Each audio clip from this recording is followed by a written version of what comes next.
YouTube channel. આજે છે અમારો ડે 2 અને આજે અમે આવ્યા છીએ ફરવા માટે થઈને. કઈ જગ્યા છે? સહેલીઓ વાડી. હા, તો એ છે સહેલીઓની વાડી. આ મારા મમ્મી. ગાઈસ તો અમે છે ને અત્યારે એટલું મસ્ત વાતાવરણ છે, વરસાદ એટલો સરસ આવે છે અને ફોટો તો અમે એટલા પાડ્યા એ તમે શોર્ટ્સ જોશો જ. હા, તો શોર્ટ્સમાં તમને ખબર પડી જશે. તો ગાઈસ હવે અમે આવી ગયા છીએ બાહુબલી હિલ છે અને આ જોઈ શકો છો શ્રેયા. અને આ વ્યૂ તો જોવો ગાઈસ તમે. વાવ, તમને એમ હશે કે અમે લોકો કે પહાડોમાં હોય ગયા છીએ. હા, ના તો ઉદયપુર છે. તો ચાલો હવે જઈએ છીએ. ચાલો તમને અમે ટ્રેકિંગ કરશું હવે. તો ચાલો બતાવી, કેમ કે આ નેટવર્કનો બહુ ઇશ્યુ છે. ગાઈસ હવે અમે ઉપર લગી પહોંચી ગયા છીએ.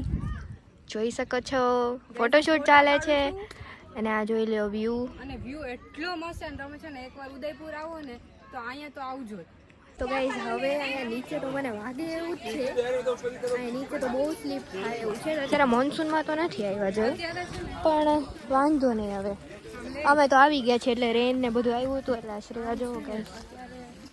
મિતાલીમાં પડતા રહી ગઈ હતી, પણ અહીંયા છે ને કીચડ જ એટલો છે કે કઈ જવું છે.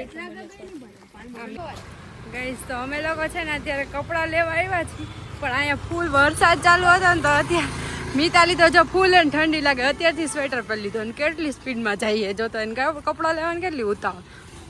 આ જો મુક્તા માસી અમારા કપડાં લેવા આવે છે. તો ગાઈસ હવે અમે ફાઇનલી જઈએ છીએ રાજકોટ, બેક ટુ રાજકોટ. તો જોઈ શકો છો હવે અમે બસ સ્ટેન્ડ આવી ગયા છીએ અને આજે શ્રેયા.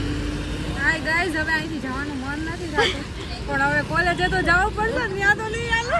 શ્રેયાને ઘરે કામ કરવું પડે ને એટલે એને આળસ ચડે. કામ કરવાનું એવું નથી ગાઈસ, મારે છે ને હવે કોલેજ સ્ટાર્ટ થાય છે. અત્યાર સુધી મેં બહુ જ મોજ કરી, પણ હવે કોલેજે જવાની ઈચ્છા જરાય નથી થતી, પણ જાવું તો પછી અત્યારથી બેગની તૈયારી કરી એટલે કોલેજે જવામાં વાંધો ન આવે ગાઈસ. અને મિતાલીને છે ને મારી યારે કોલેજ છે, પણ એને આવવું નથી મારી યારે કોલેજ. એને તો છે ને બીજી કોલેજમાં જ ઇન્ટરેસ્ટ છે, એટલે મને કહું છું કે હાલ તું તો એને નથી આવવું અત્યારે. પણ હવે તો શું કરવું ગાઈસ, મારે ભણવું છે ફોરેસ્ટનું ને એને નર્સિંગ કરવું છે, તો કેમ આમાં ભેગું કરવું? તો એને એમ ન થાય કે શ્રેયાને આપણે છે ને ના પાડી કે તું હોસ્ટેલમાં ન જા. માં તો હોસ્ટેલ આવી પાછી, કોલેજ તો વાંધો ને એમ હોસ્ટેલ, તો હું કેમ હોસ્ટેલમાં જઈશ? તો એને એમ નથી કહેતી કે તું જા જ હોસ્ટેલ, એને શું પાછળથી જલસા કરવા હોય એટલે.